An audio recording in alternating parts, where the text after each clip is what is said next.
everyone. Welcome to the MPO's first ever podcast called Tuesday Traffic Jams. We're glad you could join us this evening during rush hour traffic. My name is Alvimarie. I am principal planner at the MPO. Let me tell you a little bit about me. I was born and raised in Puerto Rico. I did my bachelor's in sociology there. Afterwards, I moved to Florida to pursue my master's in urban and regional planning at the University of Florida. I've been calling Florida home for 5 years now.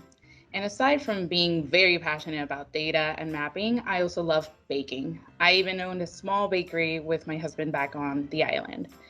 Well, enough about me. We also have Nancy here co-hosting today's episode. Hello, everyone. I'm Nancy, and I'm the newest member of the MPO, and my position is multimodal planner. I'm a native of Georgia and hailing from Savannah.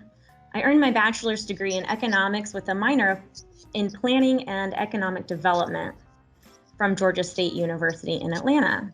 A couple years after graduation, I eloped with my better half in California when his career changed in the Air Force to nuclear weapons controller. We got stationed in Minot, North Dakota, and boy, was it freezing.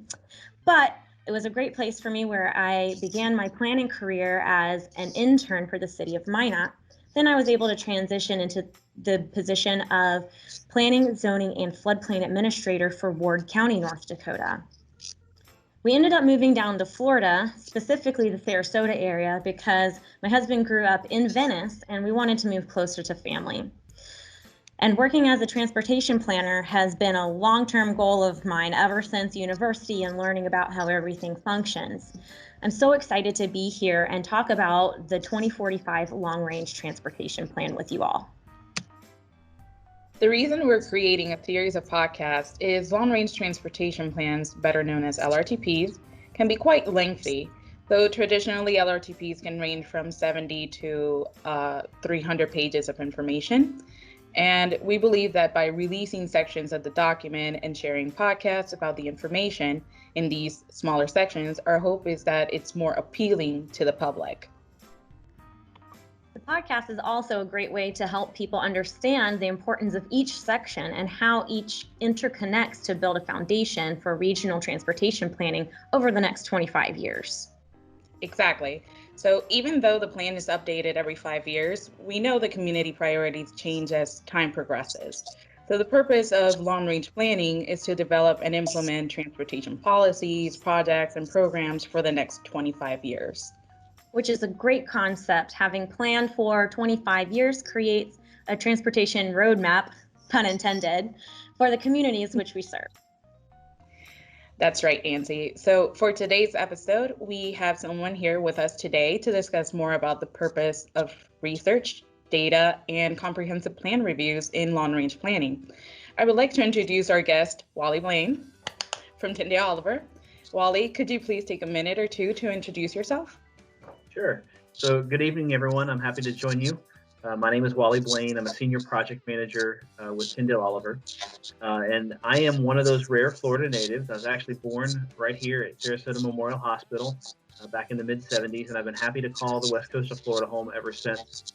I did spend a little bit of time outside of the region when I went to school at Stetson University and got my degree in geography. But I've been working with and for MPOs for more than 20 years now. And I've seen a lot of change in how we use transportation and certainly in how we anticipate transportation will be used in the future. You know, when I think back to the mid-'80s when I-75 was constructed through the area, I knew what that meant for my family trips when we went on vacation. We would travel north to see family. There was great excitement in being able to get somewhere faster. And so when I think about my family taking vacations now and in the future, I get excited about things like technology and how that can provide safety benefits for us when we travel. Awesome. Thanks so much, Wally. It's great to meet you. We're glad that you could join us today and share some of your knowledge and expertise. Since starting my position here and learning more about the LRTP, I'd like to pick your brain a little bit. Will you explain why demographic, employment, and other socioeconomic data and comprehensive plans are a critical element to long-range planning? Yeah, sure. So the introduction chapter that's been made available really sets the stage for answering the why type question of the LRTP. So in thinking about that, we want to know, why do we develop the LRTP?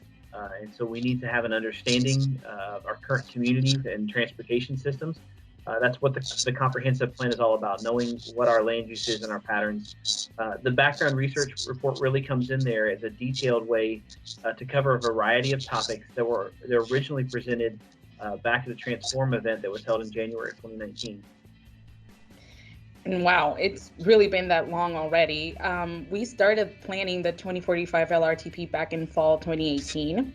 And since then, we have been collaborating with our partner agencies and hosting these transportation forums, or like you said, Wally, Transforum. The community was able to attend these workshops and provide input as well. So Wally, what did our community and partners have to say about their priorities for the LRTP? Right, yeah, so I mentioned that the first Transform event was in January. The second event was in April of 2019. And there was a review of all of the county, both Manatee and Sarasota County comprehensive plans, as well as that of the 7 municipalities that are within the 2 counties, to understand what are the goals and driving forces behind that. And after that event, the public was allowed to then prioritize funding for transportation in a series of 7 investment areas. And those covered topics that will be released in the upcoming kind of sections of the LRTP document that deal with safety and our bridge and roadway infrastructure, the resiliency of our transportation system, but then also topics like technology or how do we address economy and freight in our long range planning, but also recognize it's not just the built environment, but it's also in the environment and conservation. So the way that the public was able to invest in these areas, they were given 100 MPO dollars, just like Monopoly money. They couldn't spend it to buy a cheeseburger or a cup of coffee, but they could invest that money in one of these 7 areas in increments of $10. And so there's some information in this introduction chapter that kind of talks about where early on the vision was for investing in long-range transportation and how it addressed these priority areas. The top 3 then that came out from the public investment were about safety or security. How are we prepared to meet security needs? How is our transportation system addressing equity and livability for all of our communities? And then mobility and congestion reduction. Certainly something we always talk about in transportation is about new and expanded capacity. But there's also a theme that runs through about how are we providing a multimodal transportation system, not just a single mode of roadways. Wow, that's such a great way to get the public involved with comprehensive planning, because sometimes it's really difficult to engage the public and help them realize how all of these things work.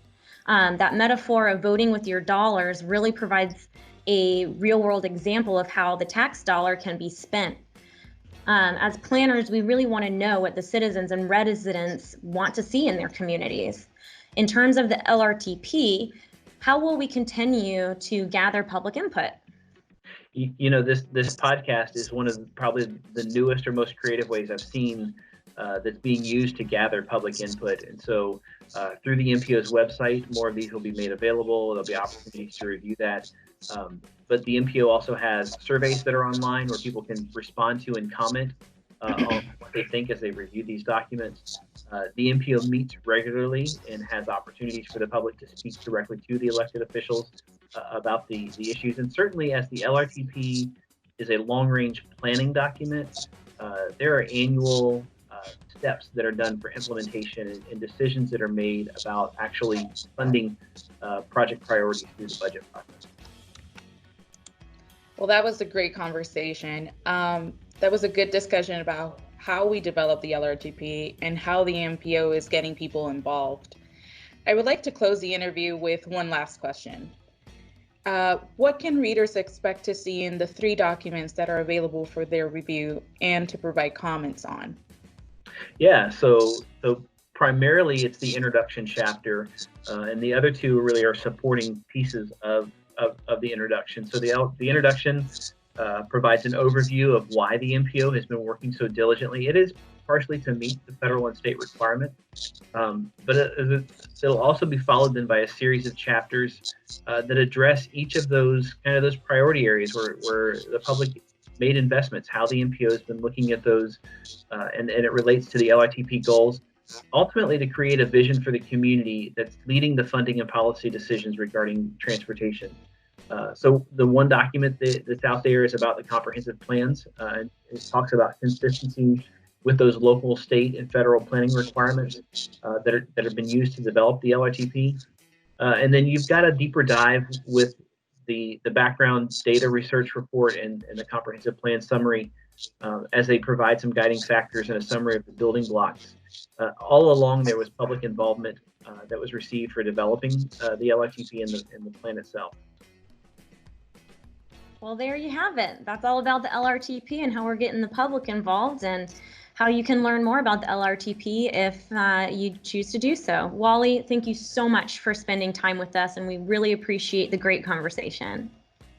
Yes, thank you for joining us, and thank you to all those who are listening and watching.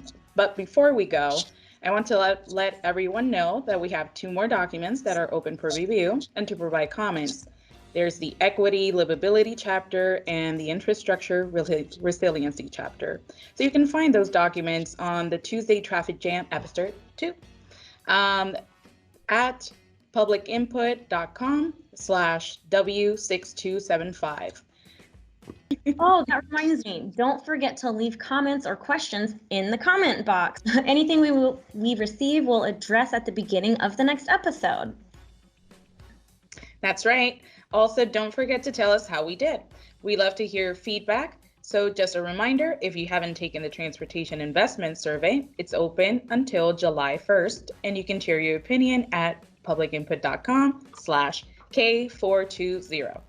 The next episode will be posted June 30th at 5 p.m. But in the meantime, visit Tuesday Traffic Jams episode 2 at publicinput.com/W6275 and check out the Equity, Livability, and Infrastructure Resiliency chapters and let us know what you think.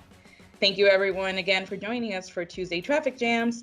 Have a great night, and whether you drive, walk, bike, or ride transit, please be alert and stay safe. Bye, see you next time.